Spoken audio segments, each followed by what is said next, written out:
इस पार्ट के अंदर हम जानने की कोशिश करेंगे कि distribution of earthquake and volcanoes के बारे में, यानी कि भूकंप और ज्वालामुखी जिन जिन इलाकों पे होते हैं पर्टिकुलर, वो कौन कौन से हैं। वैसे तो ओवर द ईयर हम छोटे मोटे भूकंप हमेशा महसूस करते रहते हैं, लेकिन ज़्यादातर ऐसे इलाके बने हुए हैं जहाँ पर ज़्यादातर ज्वालामुखी विस्फोट है, वॉल्केनोज होती है, जो उसके साथ साथ अर्थक्वेक जो होता रहता है वो भी हमें देखने को मिलता रहता है। तो आप इस पिक्चर से बहुत अच्छी तरीके से समझ पाएंगे कि हमारे अटलांटिक ओशन के साथ में जो इंडियन ओशन है उसके साथ साथ जितने भी हमारे इलाके दिख रहे हैं उन सभी हिस्सों में थोड़े आप बोल सकते हैं विस्फोट आप देखते रहते हैं और अर्थक्वेक के झटके आप महसूस करते रहते हैं। तो यहाँ पे आप ये हिस्सा देख सकते हैं पूरी तरीके से, जिसको रिंग ऑफ फायर के नाम से जाना गया है। इसमें कुछ अटलांटिक ओशन का और साथ में कुछ आपको इक्वेटर के आसपास के जो इलाके हैं, जो साउथ अमेरिका की कोस्टल लाइन पे, साथ में नॉर्थ अमेरिका की कोस्टल लाइन पे, और फिर ये आपके इंडियन पेनिनसुलर तक आते आते कुछ इस रेंज तक भी हमें अर्थक्वेक देखने को मिलता है। तो ये आपकी बुक के अंदर सिर्फ ये बताया हुआ है कि कहाँ कहाँ के हिस्सों में अर्थक्वेक महसूस किया जाता है, जो काफ़ी हद तक पूर्वी यूरोप के और साथ में पूर्वी अफ्रीका के इलाकों में, वेस्टर्न यूरोप के इलाकों में, ईस्टर्न यूरोप के इलाकों के कुछ इलाकों में देखने को मिलता है ना। तो दोस्तों जहाँ जहाँ पे आपको ये रेंज दिखाई दे रही है, ये रेंज वही है जहाँ पे आपको मिड ओशनिक रेंज दिखाई देती है। मिड ओशनिक रेंज दोस्तों ये वही है जहाँ पर आप देखते हैं कि एक धरती के सतह से बीच में से लावा निकलता है और लावा निकलने के बाद वो कुछ इन हिस्सों पे आके लावा इकट्ठा हो जाता है ना, और काफ़ी हद तक काफ़ी करोड़ों साल लगते हैं फिर धरती के विस्थापन होने की वजह से। तो इसीलिए आप देखेंगे कि इन हिस्सों पे ज़्यादातर भूकंप के झटके और ज्वालामुखी देखने को मिलती है हमें, तो इसीलिए इसे रिंग ऑफ फायर के नाम से जाना जाता है। तो इससे आपको ज़्यादा अच्छा समझ में आएगा। कुछ आप देख सकते हैं जो रेड डॉटेड के अंदर है वो ऐसे हिस्से जहाँ पे सबसे ज़्यादा भूकंप आते हैं। तो आप देख सकते हैं भारत के कुछ ऐसे इलाके हैं जहाँ पे भूकंप के झटके महसूस होते हुए देखे गए हैं, है ना। तो ये 1900 से लेके 2017 के आंकड़ों के हिसाब से इसको मैपिंग करी गई है। इसमें से आपको अल्पाइन हिमालय वाला हिस्सा जो है, जो आपको ये अल्पाइन हिमालय वाला हिस्सा दिखाई दे रहा है, इस हिस्से पर ज़्यादातर हम देखते हैं कि भूकंप के झटके महसूस किए जाते हैं। और साथ में यहाँ पे प्रशांत महासागर के जस्ट नीचे वाले हिस्से में अगर आप देखेंगे तो यहाँ पे भी काफ़ी हद तक झटके महसूस करे गए हैं, ठीक है ना।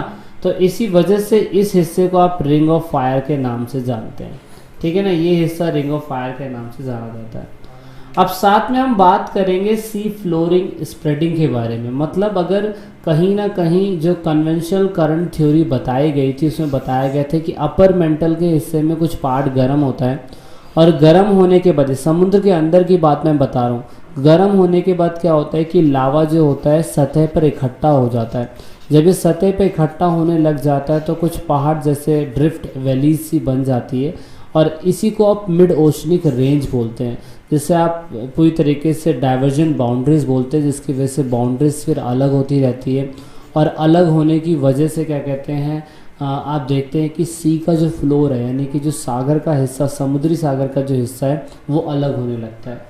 तो यहाँ पे इसकी शुरुआत जब सी फ्लोरिंग के बारे में स्टडी करी जा रही थी तो बहुत सारे साइंटिस्ट ने साथ में वेगनर की जो थ्योरी थी, जिसे आप महाद्वीपीय विस्थापन सिद्धांत बोलते हैं, उस सिद्धांत में भी कुछ ना कुछ कमियां पाई गई थी। जब ये थ्योरी सामने आई, जब सी फ्लोरिंग की स्टडी करी गई थी तो बताया गया था कि धरती के सतह किस किस टाइप से अलग होते हैं, है ना।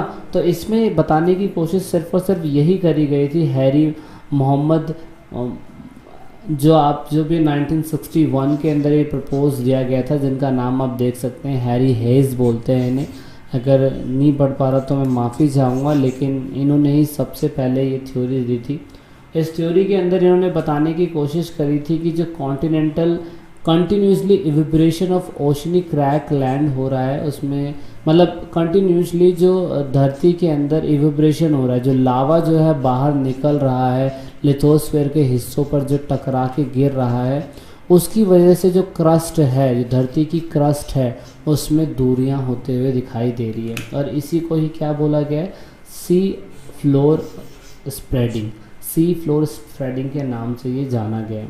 अब इसके बारे में स्टडी काफ़ी कुछ है, the mapping of ocean floor and bathymetric study rock from the oceanic religion relevant from the following fact. अभी सारे फैक्ट निकल के आते हैं। ये महसूस किया जाता है कि मिड ओशनिक रेंज जो है वो ज्वालामुखी विस्फोटक के लिए आम है। और दोस्तों ये जो लावा सतह पर आके गिरता है मिड ओशनिक रेंज के पास से बहुत बड़े अमाउंट के अंदर, जिसकी वजह से आप देखते हैं कि जो मतलब वॉल्केनोस के जो निकलते हैं इवेपोरेशंस होते हैं, तो उसमें फिर फाइनली हम देखते हैं कि कहीं ना कहीं धरती जो है वो दूर होती जाती है ना।